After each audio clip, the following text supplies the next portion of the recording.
الحمد للہ رب العالمین، الصلاۃ والسلام علی خاتم النبین، اما بعد، فاعوذ باللہ من الشیطان الرجیم، بسم اللہ الرحمن الرحیم۔ معزز خواتین و حضرات، آج منگل کا دن ہے۔ منگل کے دن ہمارے ہاں حضرت مولانا روم رحمۃ اللہ علیہ کی مثنوی شریف کا درس ہوتا ہے،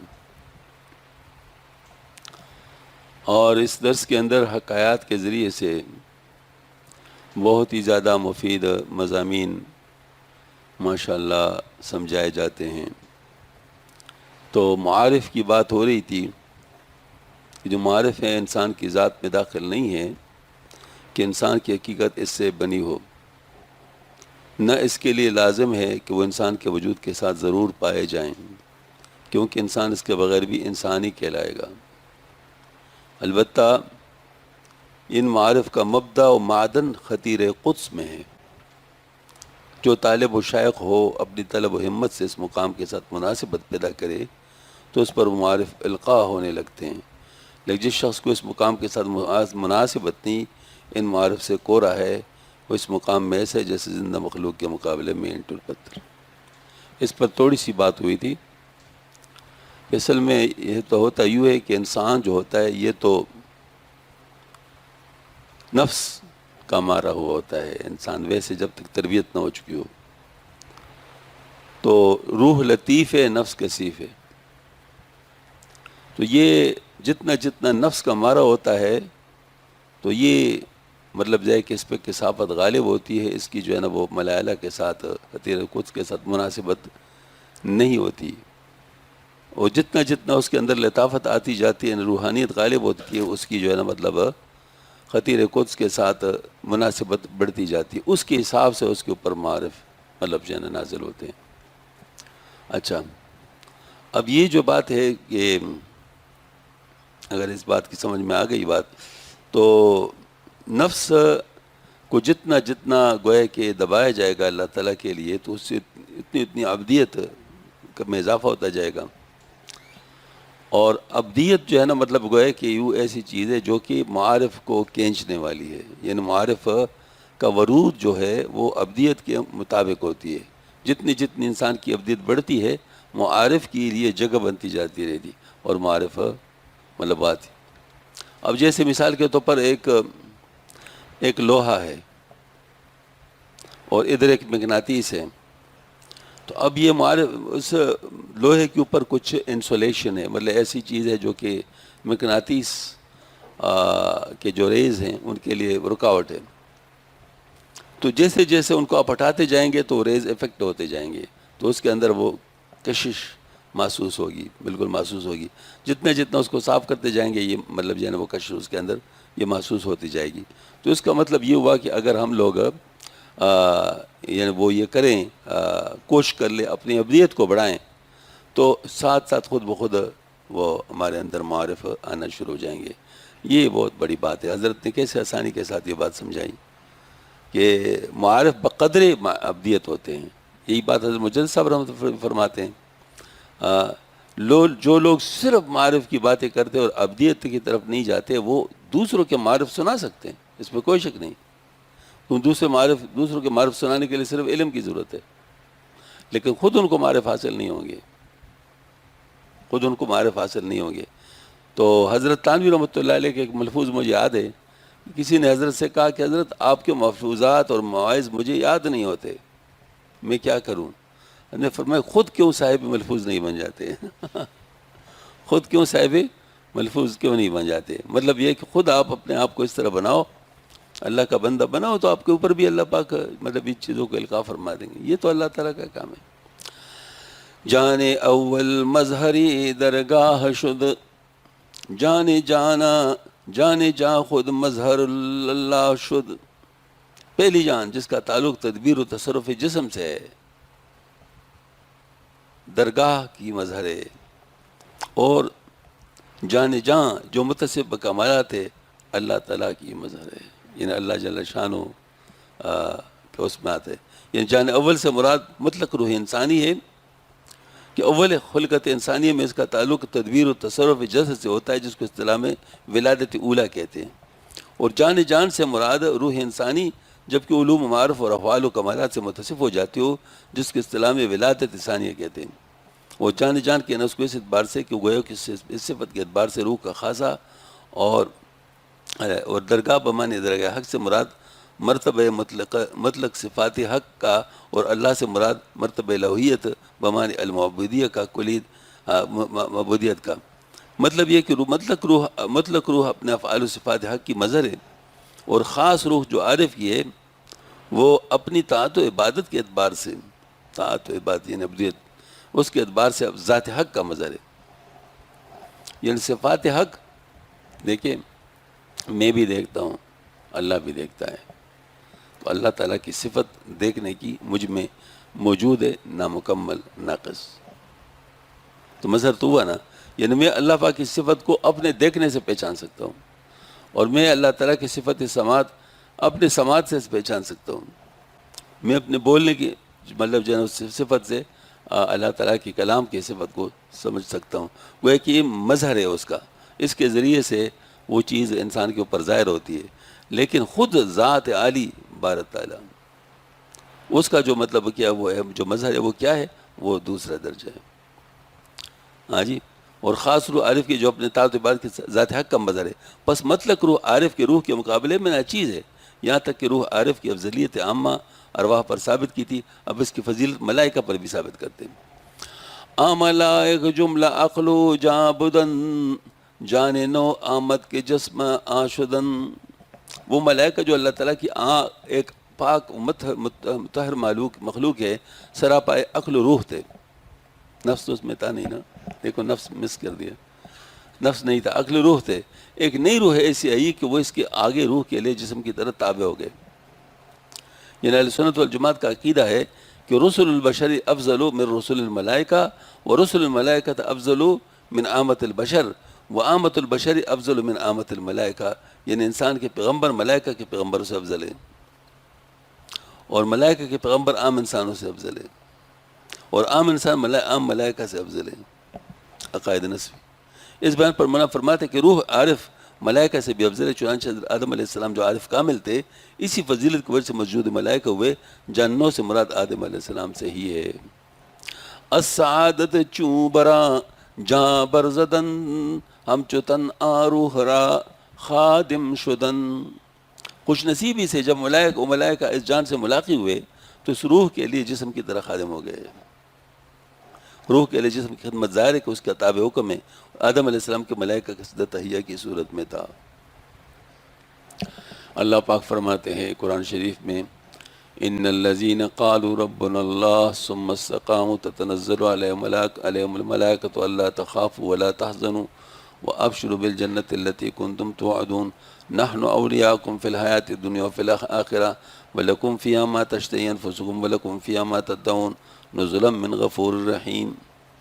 اللہ پاک فرماتے ہیں بے شک وہ لوگ جنہوں نے کہا رب ہمارے اللہ ہے، یعنی اس کا اقرار کیا اور پھر اس پر قائم رہے، کردار کے ساتھ قائم رہے تو عمر بھر، تو پھر کیا ہے، موت کے وقت فرشتے ان پہ نازل ہوتے ہیں، ان سے کہتے ہیں ڈرو نہیں، غم نہ کرو، اس جنت کی بشارت حاصل کرو جن کا تمہارے ساتھ وعدہ تھا، اور ہم تمہارے ساتھ ادھر بھی تھے خدمت کے لیے، اور اب تمہارے ساتھ جا رہے ہیں تمہارے دل بڑھانے کے لیے تمہارے ساتھ جا رہے ہیں، اور جنت اور جنت میں جو تمہیں ملے گا، تم ہر وہ چیز پاؤ گے جو تمہارے جی چاہے گا، اور ہر وہ چیز جو پاؤ گے جو تم منہ سے مانگو گے۔ تو دیکھیں نا فرشتے، ہاں جی، تو یہ فرشتے جو ہے اللہ پاک نے بنائے ہیں، اور اللہ پاک اپنے بندوں، خاص بندوں کے لیے ان کو خادم بھی بنا لیتے ہیں۔ ہاں جی، یا کریم یا اللہ، یا کریم یا اللہ، یا کریم یا اللہ، یعنی بلیس از جان از سر بردبود، یک نشد با جان کے وضوئی مردبود، اس ابلیس نے اس نئی روح سے اس لیے ترتابی کی تھی کہ روح کے ساتھ متحد نہیں ہوا، کیونکہ وہ مردہ عضو تھا۔ مردہ چیز زندہ کے ساتھ متحد نہیں ہو سکتا نا، جوڑ نہیں لگتا کسی جوڑ کا مردہ اس بات پر مبنی ہوتا ہے کہ اس کا تعلق روح کے ساتھ نہیں رہتا، جب تک اس میں روح کا حلول سریانی ہوتا ہے وہ زندہ تھا، جب روح کا تعلق سے منقطع ہو تو فاسد ہو گیا، پھر روح کی اس کی اطاعت نہیں کرتا، جیسے کہ دوسرے زندہ اعضاء ارواح کی تاریخ سے بحث و حرکت کے افعال ہوتے ہیں، یہی حال شیطان کا تھا کہ وہ سعادت کی روح سے خالی اور بمنزل مردہ تھا، اس لیے حضرت آدم علیہ السلام کے سر پر سجود نہ ہوا. آگے بھی یہی فرماتے. مجھے اس پر ایک حدیث شریف کی طرف الحمدللہ القاء ہوا، اور وہ حدیث شریف یہ ہے کہ ذکر کرنے والا اور نہ کرنے والے کی مثال ایسی ہے جیسے کہ زندہ اور مردہ. یہ جو ذکر کرنے والا ہے وہ زندہ ہے، اور جو ذکر نہ کرنے والا ہے مردہ ہے. اب ذکر کا تعلق چونکہ روحانیت کے ساتھ ہے، تو جو مطلب ذکر کر رہا ہے تو ظاہر روحانیت اس کے اندر ہے تو وہ زندہ ہے، اور جو ذکر نہیں کرتا اس میں روحانیت نہیں ہے تو وہ مردہ ہے. ہاں جی، مطلب یہ اس کی طرف اشارہ ہے. چون بودش آفدائے آنو شد دست بشکستہ متی اے جان شد. چونکہ اس کو وہ سعادت نہیں تھی اس لیے اس روح کا فدائی نہ ہوا، وہ گویا ٹوٹا ہوا ہاتھ تھا جو روح کا موتی نہیں ہوا. جانو شد ناکس گراں وزوش شکست کاں بدستی اوست تاند کرد ہست. یا اللہ یا کریم یا کریم یا کریم. یہ ابھی ایک دور آنے والا ہے، اس دور میں بھی فیصلے ہوں گے اور وہ فیصلے ظاہر ہوں گے، اور وہ یہ ہے کہ دجال بھی آئے گا اور امام مہدی علیہ السلام بھی آئیں گے. کچھ امام مہدی علیہ السلام کے ساتھی ہوں گے، اللہ ہمیں ان میں کر دے، اور کچھ لوگ دجال کے پیچھے جانے والے ہوں گے. جو دجال کے پیچھے جانے والے ہوں گے وہ اپنے نفس کی وجہ سے، کہ ان کا نفس روح پہ غالب ہوگا، لہٰذا وہ مردہ کی طرح ہوں گے، وہ اسی طرف جائیں گے جو کہ دجال کی اپنی اصلیت ہے، ان کی طرف جائیں گے. اور جو اللہ والے ہوں گے، جن کا اللہ کے ساتھ تعلق ہوگا، تو اللہ کے تعلق والوں کی طرف جائے گا، ان کا میگنیٹ وہ ہوگا، ان کی طرف جائے گا، خود بخود دوڑے جائیں گے. بس اس کے لیے کوئی نہ کوئی رکاوٹ نہیں ہونی چاہیے، مطلب رکاوٹ خدا اللہ نہ کرے کوئی رکاوٹ ہو جائے. ان میں بہت بڑی رکاوٹ جو ہو سکتی ہے، ایک تو اپنے نفس کی رکاوٹ ہے، وہ تو ہے. دوسری بڑی رکاوٹ یہ ہے کہ عقل اور دل، جس کو دل و دماغ کہتے ہیں، اس کا رکاوٹ نہ ہو. اور وہ رکاوٹ یہ ہے کہ کہیں خدا نہ خواستہ اہل بیت کے ساتھ کسی کو بغض ہوگا تو اس طرف نہیں جا سکے گا. اہل بیت کے ساتھ اگر کسی کو بغض ہوگا اس طرف نہیں جا سکے گا. یہ خطرناک بات ہے. اس وجہ سے اس کے بارے میں بہت فکر کرنی چاہیے. اپنے دل سے اہل بیت کے بغض کو کچرنا چاہیے، دور کرنا چاہیے، کوئی بھی ہو. اس کی وجہ ہے کہ اللہ پاک کا نظام ہے، اللہ تعالیٰ نے جیسے نظام بنایا ہے اسی طریقے سے نظام چلتا ہے، چاہے کسی بھی وجہ سے ہو. بعض دفعہ ایسا ہوتا ہے نا کہ خاندان میں ایک اچھا بھلا آدمی ہوتا ہے، وہ کسی وجہ سے کسی کے ساتھ اس کی مخالفت ہو جاتی ہے، اس مخالفت کی وجہ سے وہ حقیقت صحیح چیز کی مخالفت کرنے لگتے ہیں. ہوتا ہے اس طرح نہیں ہوتا. آدمی ان پہ افسوس کرتے ہی تو اچھا بھلا آدمی کا مالے ہوتے، یہ تو کوئی ایسی بات نہیں تھی، کیوں مطلب اس طرح کر رہا ہے. وہ اصل میں اس مخالفت کی وجہ سے، وہ جو اندرونی ہوتا ہے اس کی وجہ سے ایک بہت بڑی چیز سے معروم ہو جاتا ہے. ہاں جی. تو یہ جو بات میں عرض کر رہا ہوں یہ بہت خطرناک اس لیے ہے کیونکہ یہ جو ہے نا مطلب ہمارے حضرت امام مہدی علیہ السلام جو ہوں گے وہ اہل بیت میں سے ہوں گے، اور اس وقت روحانیت کا پول ہو گئے، روحانیت کا پول ہوں گے. اب اس روحانیت کے پول ہونے کی وجہ سے اگر ان کے ساتھ کسی کو بغض ہو گیا تو بس وہ پھر جائے گا، دوسری طرف جائے گا. مجھے بتاؤ شیطان کے ساتھ کیا ہوا؟ بس آدم علیہ السلام کے ساتھ بغض تھا نا، تو کدھر گیا؟ عبادات تو تھی، سب کچھ تھے، لیکن بغض کی وجہ سے رہ گیا نا، بغض کی وجہ سے رہ گیا. تو اسی طریقے سے خدا نخواستہ کوئی بغض کی وجہ سے نہ رہ جائے. مطلب یہ والی بات میں عرض کرتا ہوں. مطلب یہاں ایک شفا رفع کیا ہے کہ جو ابلیس کو دست شکست تھا، تشبیہ دینے سے عرض ہو جائے اس طرح شاید ابلیس کے منقاد نہ ہونے سے آدم علیہ السلام کے کمال میں کچھ نقص ہو گیا. یہ شبہ اس رفع ہو گیا کہ بدست او است سے یہ مراد کے ساتھ کے آثار و غایات قبضہ میں ہیں، اور دست ہست بھی مقصود ہے کہ اس کے دوست ہونے پر جو ثمرات مرتب ہوتے ہیں وہ روح اور ثمرات کے تحصیل و تکمیل کر سکتے ہیں. اس کو مجازن میرے خیال میں ایک شعر ہم آگے گئے ہیں. ہاں، جان و شد ناکس گراں عضو شکست کہاں بدست اوست ناند کرد ہست. وہ جان ناقص نہیں ہوئی اگر اس کا وہ وضو ٹوٹ گیا، کیونکہ اس کے قبضے میں ہے، وہ اس کو پھر قائم کر سکتی ہے. مطلب یہ ہے کہ یعنی گویا کہ اس کا وضو جو تھا شیطان وہ تو چونکہ مر چکا ہے تو اس سے وہ نہیں مطلب ہے، کیونکہ ظاہر ہے وہ تو دوسرا اس کے ساتھ بن جائے گا. اصل میں تو یہ کٹ گیا، اس کو نقصان ہو گیا، یعنی یہ بتانا چاہتا ہے. سر دیگر ہست کو گوشے دگر توتی کو مستعد آن شکر. مستعد آن شکر. اس مقام پر ایک اور راز قابل بیان ہے، مگر اس کے سننے کے لیے دوسرا کان کہاں ہے؟ ایسا طوطا کہاں ہے جو شکر کے کھانے کی قابلیت رکھتا ہو؟ یعنی ابلیس کے حکم سجدہ پر انکار سے ایک راز یہ تھا کہ وہ سعادت سے محروم تھا. دوسرا راز ایک اور ہے جس کے مطابق مولانا کی رہی کہ عوام لوگ اس کو سننے کی اہلیت نہیں رکھتے، کیونکہ اس کے ذکر سے ان کے گمراہ ہونے کا اندیشہ ہے، اور خاص لوگوں کے لیے اس کے ذکر کی ضرورت ہی نہیں، کیونکہ اس کو اس قسم کے اسرار خود بالہام ربانی معلوم ہو جاتے. چنانچہ فرماتے ہیں توتیان خاصرا خندیست جرف توتیان آمزی خربست طرف.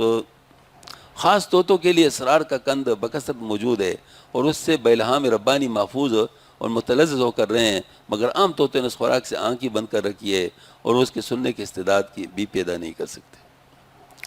کہ چشد درویش صورت زانکات مانی است آنے فعولن فاعلات.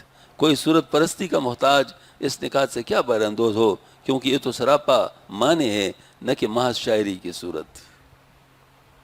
مطلب یہ کہ کوئی اس کے کیا مطلب تشریح کرے گا، کیونکہ یہ تو سراپا معنی ہے، یہ تو الفاظ کی بات نہیں ہے. اسخری عیسیٰ دریگش نیست قند لیک خر آمد بخلقت کیا پسند. دریغش کی ضمیر عیسیٰ علیہ السلام کی طرف راجع ہے. عیسیٰ علیہ السلام کو اپنے گدے سے کند میں دریغ نہیں، لیکن گدہ فطرتاً وہ طبعاً گھاس پسند کرتا ہے، لہٰذا اس کو کند دینا فضول ہے. مطلب یہ ہے کہ وہ ہمارے اردو میں کہتے ہیں نا کتے کو گھی ہضم نہیں ہوتا. ہاں جی، تو کتے کو اگر آپ گھی دے گئی تو بڑی زبردست چیز ہے، لیکن کتے کے لیے نہیں ہے، وہ اس کو نہیں کھا سکتا. ہاں جی، تو اس طریقے سے جو خوبی کی بات ہوتی ہے وہ ہر ایک ہضم نہیں کر سکتی، وہ کوئی اس کو ہضم کر سکتا ہے، باقی لوگ اس کو وومٹ کر دیتی ہے، مطلب جو ہے نا وہ اس کو نہیں مطلب ہضم کر سکتی. یا جس طرح ہر طالب کاہ کو کند کے لانا فضول و لا حاصل ہے، اس طرح صورت پرس کو معنی کی طرف توجہ دلانا بھی سود ہے، لہٰذا اس راز کو ظاہر کرنا مصلحت نہیں ہے. کند خرا گر ترب انگیختے پیش خر کنتار شکر ریختے. کند اگر گدے کو خوش کر سکتا تو یعنی عیسیٰ علیہ السلام کے گدے کے آگے کند کا ڈھیر لگا دیتے، مگر اس میں سے اس کی استعداد ہی نہیں، اس طرح عوام میں فہم اسرار کی استعداد نہیں. مانے نختم علی افواہم ایشنا سین استراہ رو رامہم. آئے نختم علی افواہم یعنی ہم ان کے منہ پر مہر لا دے، کہ مانے یہ سمجھو، اور یہ بات سالک کے لیے سمجھنا بہت ضروری ہے. یعنی فرماتے ہیں الیوم نختم علی افواہم وتکلمنا ایدیہم وتشہد ارجلہم بما کانوا یکسبون. آج اس کے منہ پر مہریں لگا دیں گے اور یہ بات نہیں کر نہیں پائیں گے. اور جیسے آیت کافروں کی حالت کا نقش کریں جو قیامت کے روز، مگر یہاں مولانا قدس نے دوسرے معنی کی طرف اشارہ فرمایا، کیونکہ اہل اشارے کسی آیت سے ایک خاص اسلوب میں اشارہ خاص کر لیتے ہیں، اور معنی باطنہ جو اس اشارے کی زبان سے مفہوم ہوتا ہے اس کا شان نزول کے ساتھ مطابق ہونا لازم نہیں. وہ معنی ہے کہ اللہ تعالیٰ نے کے منہ پر مہر لگا دی تاکہ معارف کا کن ان کے شکم اور قلب میں نہ جانے پائے. اچھا، پس ختم الافواہ سے مراد اس نہ توجیہ پر امتناع تکلم نہیں، اس قرین ترجیح پر توجیہ کا خصوصی مقام کیے. پس اس بنا پر ہم معنی ہو گیا ختم اللہ علی قلوبہم کا، لیکن نہ معنی فساد استعداد کے مخصوص ہے بعض کفار کے ساتھ، بلکہ بعض نقصان استعداد کے عام ہے عوام مومنین کو بھی جو اسرار کا حل نہ ہو. دوسرے مصرع میں فرمایا کہ بات سمجھنا سالک کے لیے ضروری ہے کہ نقصان استعداد نافی فہم اسرار ہے. آخری بات میرے خیال میں اس میں سب کچھ بتایا گیا کہ اگر کسی کے اندر کوئی نقصان ہے، یعنی عبدیت میں نقصان ہے، اتباع میں نقصان ہے، تو کیا ہے؟ وہ فہم اسرار نہیں رکھتا، وہ ان کے سمجھ میں نہیں آتا. اب ذرا اس کو ملا دو حضرت امام شافعی رحمۃ اللہ کو استاذ کی نصیحت سے ملا دو، مل جائے گی نا؟ شکوتی، ہاں، کہ میں نے شکوہ کیا کہ میرا حافظہ کمزور ہے، تو میرے استاذ نے کہا کہ گناہ چھوڑ دو، کیونکہ جو ہے نا علم نور ہے، اور یہ نور کسی عاصی کے دل میں نہیں آتا. ٹھیک ہے نا؟ تو اس کا مطلب ہے کہ جو آدمی نیک اعمال کرتا ہے وہ علم کے صحیح مفاہیم کو جذب کرتا ہے، صحیح مفاہیم کو. اور جو نیک اعمال نہیں کرتا وہ صحیح مفاہیم کو جذب نہیں کرتا، اس کے الٹے سمت میں جانے لگتا ہے. یہ جو تھے نا، یہ حکیم نور الدین، یہ غلام احمد قادیانی کا پہلا خلیفہ، یہ بہت ذہین عالم تھے، بہت ذہین عالم تھے. اور جس استاد سے بھی پڑھتے تو اس کا آخر میں یہ ہوتا کہ آپ مجھے پڑھانے کے لائق نہیں، لہٰذا میں جا رہا ہوں، اس کو یہ کہتے. تو ظاہر اس طرح کئی استاذوں سے چلے گئے. آخر استاد جس سے جا رہے تھے اس نے اسے کہا کہ نور الدین جا تو رہے ہو لیکن ایک بات سنو، ایک تو اللہ بننے کی کوشش نہ کرو، ایک رسول بننے کی کوشش نہ کرو. اس نے کیسے ہو سکتا ہے؟ انہوں نے کہا دیکھو کامل تو صرف اللہ ہے، یعنی مطلب جو نقص اس میں نہیں، بالکل سبحان ہے تمام چیزوں سے. اور اختلاف پیغمبر سے نہیں ہو سکتا. تم اپنے ساتھ اختلاف برداشت نہیں کرتے ہو، اور جو ہے نا مطلب ہے کہ اپنے آپ کو ناقص نہیں سمجھتے ہو کہ مجھ میں بھی کوئی غلطی ہو سکتی ہے، لہٰذا یہ تمہیں تباہ کرے گی. چلے گئے. اب وہ شخص جو کہ ہر استاذ کے اوپر کوئی نہ کوئی چکر چلا کے کہتا کہ تم مجھے نہیں پڑھا سکتے ہو، آخر میں گیا کہاں؟ ایک دن نماز پڑھا رہے تھے، غلام احمد قادیانی بھی پیچھے کھڑے تھے نماز میں، اور نماز ختم کر کے فوراً ہاتھ ان کے ہاتھ میں دے دیا، اشہد انک رسول اللہ، اور ان سے بیعت کر لی. کس سے بیعت کر لی؟ غلام احمد قادیانی سے بیعت کر لی. یہ جس کو انسان بھی نہیں سمجھا جا سکتا، ایسے خبیث آدمی ہے جس کو ایسی غلط باتیں کی ہیں اس نے کتابوں میں، جس کو انسان بھی نہیں سمجھا جا سکتا، اس کے ہاتھ میں ہاتھ دے دی کہ تو رسول اللہ ہے. اور پھر یہ خبیث جو ہے چیزیں سکھاتا تھا باقاعدہ غلام احمد قادیانی کو، دلائل دیتا تھا، اور یہ وہ سارا مطلب وہ جو ہے نا وہ اپنی کتابوں میں دیتا تھا. تو پھر کیا ہوا؟ بس پھر اس کے بعد یہ پھر خلیفہ بن گیا. تو کیا خلیفہ بن گیا، کہاں تک خلافت کی، کیا مزے اٹھائے، اخیر میں بس تباہ و برباد ہو کے چلے گیا، ہمیشہ کے لیے تباہی بربادی اس کے نصیب میں آ گئی. تو یہ جو ہے نا مطلب یہ والی بات ہے کہ اگر کوئی شخص عمل سے ہی نہیں کرتا تو وہ علم کے لیے راستہ بند ہو جاتا ہے، اسرار کے لیے راستہ بند ہو جاتا ہے، وہ آگے نہیں جاتا. الفاظ جاتے ہیں، حقیقت نہیں جاتی، حقیقت نہیں جاتی. تاز راہ خاتم پیغمبراں بو کے برخیز ذلب ختم گراں. حتیٰ کہ ممکن نہیں کہ خاتم النبی صلی اللہ علیہ وسلم کے طریق پر چلنے سے باری لب مہر لب سے اٹھ جائے. یعنی اس مہر کا ٹوٹنا صرف انبیاء علیہ السلام خصوصاً خاتم الانبیاء کے اتباع پر منحصر ہے. دیکھیں یعنی علوم فلاسفہ یا مخز مجاہدات و مکاشفات اس میں کافی نہیں ہے، صرف صاحب وحی کے اتباع سے استعداد پیدا ہو سکتی ہے. اور ہر چند کے ہر نبی کے اتباع کا ایک خلاصہ مگر حضور صلی اللہ علیہ وسلم کی تخصیص اس لیے ہے کہ اس وقت آپ کا دورہ ہے، دوسرے اس لیے کہ ایسے استعداد کا حصول جو اس مہر کو توڑنے کے لیے لازم ہے مختلف مراتب رکھتا ہے، اور دیگر انبیاء علیہ السلام کے اتباع سے جس کا استعداد حاصل ہو سکتی ہے حضور صلی اللہ علیہ وسلم کے اتباع میں اس سے ازید و اکمل استعداد حاصل ہوگی. اور وہ عجب نہیں کہ شعر اعظم اس لیے ختم اس کی کہنے لگا، یعنی آپ کی ایسی برکت ہے کہ کیسے ہی عجیب حجاب ہو وہ بھی رفع ہو سکتا ہے. اور لب سے مراد یا تو مخاطب کا لب ہے جیسے کہ اس شعر میں توجیہ گزری ہے، یا لب متکلم بالاسرار، کیونکہ نقص استعداد مخاطب جیسا مفہوم سے معنی ہے اس طرح متکلم کو تکلم سے بھی معنی ہے. یعنی کچھ لوگ ایسے ہوتے ہیں جن کو دیکھ کر انسان کا دل بند ہو جاتا ہے، نہیں کہہ سکتے کچھ. کچھ لوگ ایسے ہوتے ہیں ان کو بتانا چاہتے دل بند ہو جاتا ہے، اور کچھ کے لیے دل کھل جاتا ہے. اس کا تجربہ میں نے کیا ہے. تجربہ میں نے ایسے کیا ہے کہ ہمارے جو خواتین کا بیان ہوتا ہے تو خواتین تو سامنے نہیں بیٹھی ہوتی، وہ تو ظاہر پردے میں بیٹھی ہوتی ہے، میں تو ان کو دیکھتا بھی نہیں ظاہر. لیکن بعض دفعہ بیان میں بڑا جوش ہو جاتا ہے، خواتین کے بیان میں بھی. تو میں سمجھتا ہوں کہ کوئی خاتون درمیان میں ایسی طالب آئی ہے جو کہ سب کچھ کھینچ رہی ہے. ہاں جی، مطلب یہ ہے کہ اور مردوں میں بھی جب بیان ہوتا ہے تو کوئی ایسا شخص درمیان میں آ جائے جو کہ طالب ہو تو ان کے لیے اللہ تعالیٰ پھر علوم بیچتے رہتے ہیں. ہاں جی. پھر وہ ظاہر مطلب ہے کہ پھر وہ حضرت شیخ الہند رحمۃ اللہ علیہ شیخ الحدیث تھے، اور حضرت مولانا مدنی صاحب رحمۃ اللہ علیہ مدینہ منورہ میں حدیث شریف پڑھاتے تھے، ان کے شاگرد تھے. وہ جب کبھی تشریف لے آتے اور وہ مجلس میں موجود ہوتے، شیخ الہند رحمۃ اللہ علیہ درس عجیب ہوتا، لوگ بڑے حیران ہوتے کہ درس میں ایسے عجیب عجیب نقطے، ایسی ایسی باتیں، مطلب وہ آتی کہ وہ حیران ہو جاتے. پتہ چلتا کہ اس میں مدنی صاحب رحمۃ اللہ بیٹھے ہوئے ہیں. تو بعض لوگوں کے لیے اللہ تعالیٰ کھول دیتے ہیں معارف کے دروازے، اور بعض لوگوں کے لیے بند ہو جاتے ہیں. آپ بتانے بھی چاہیں گے نہیں بتا سکتے. ہاں جی، یہ بات ہے. تو یہاں پر یہ والی بات ہے کہ جن کو اللہ پاک دینا چاہتے ہیں ان کے لیے راستے کھلے ہوتے ہیں، جن کو نہیں دینا چاہتے ان کے راستے بند ہو جاتے. ختم ہائے کمبیا بگزاشتن آبدین احمدی برداشتن. بگزاشتن کے ضمیر کا مرجع انبیاء ہے، برداشتن کا مرجع مذکور نہیں، لہٰذا یہ میں فعل مجہول سمجھا جائے. تو جی جب فعل ماضی متعدی جب غائب ہو جائے آئے تو اس کا مرجع مذکور نہ ہو تو فارسی محاورے میں عموماً بمعنی مجہول استعمال ہوتا ہے. جیسے ملک فرمود تا محبوس را از زندان بیرون آوردن، بادشاہ کے حکم سے قیدی کو جیل خانے سے باہر لایا گیا. حاجب سلطان فرمود اچھا یہ تو خیر تشریحات ہیں.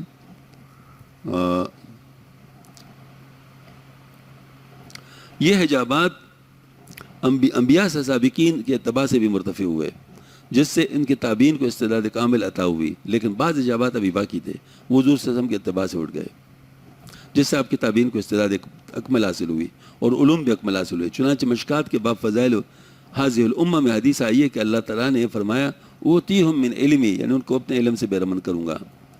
پہلی امتوں کے اولیاء کا درجہ اس امت کے اولیاء سے کم ہے، پس اس امت کے اقطاب کے معرف پہلی امتوں کے اقطاب کے ساتھ عرفان میں مساوی ہونے لازم نہ آئے. اس کے بعد واضح ہو کہ امم سابقہ بعض اسرار کے انکشاف سے استعداداً قاصر تھیں. ان اسرار کے متعلق ان کے دل و دماغ پر ایک مہر لگی ہوئی تھی جس سے ان پر منکشف نہیں ہو سکتے تھے. انبیاء علیہ السلام نے ان مہروں کو نہیں اٹھایا اور یوں ہی چھوڑ گئے. پھر جن لوگوں نے دین محمدی صلی اللہ علیہ وسلم اختیار کی ان کے دل و دماغ سے وہ مہر اٹھ گئی، جیسے سلمان فارسی رضی اللہ عنہ اور عبداللہ بن سلام رضی اللہ عنہ وغیرہ ہیں. یعنی مطلب یہ ہے کہ اللہ جل شانہ نے یہ نعمت ان کے لیے خاص رکھی تھی، جیسے اللہ تعالیٰ نے نام محمد آپ صلی اللہ علیہ وسلم کے لیے خاص رکھا تھا، کسی اور کو توفیق ہی نہیں ہوئی کہ ان کا کسی کا نام محمد رکھا جائے. تو اسی طریقے سے کچھ چیزیں اس امت کے لیے خاص تھی، وہ اس وقت ہی کھل گئیں. ہاں جی. قفل ہائے نا کشادہ ماندبود اسکف انا فتحنا برکشود. اسرار و رموز کے بہت سے قفل بالکل ہی رہ گئے تھے جو صاحب انا فتحنا کے دست مبارک سے کھل گئے. چونکہ سورہ انا فتحنا میں حضور صلی اللہ علیہ وسلم پر نازل اس لیے آپ کو صاحب انا فتحنا کہہ دیا. اور خاص اس مادہ میں بھی اشارہ ہے کہ اللہ تعالیٰ نے جو آپ کو فتح دینے کی خبر عطا فرمائی ہے یہ فتح عام ہے، فتح ظاہری بلاد کی اور فتح باطنی فتح قلوب کی. جیسے کہ حدیث میں یفتح اللہ بھی اعینا امیا و اذانا سمیا و قلوبا غلفا او نحوہ.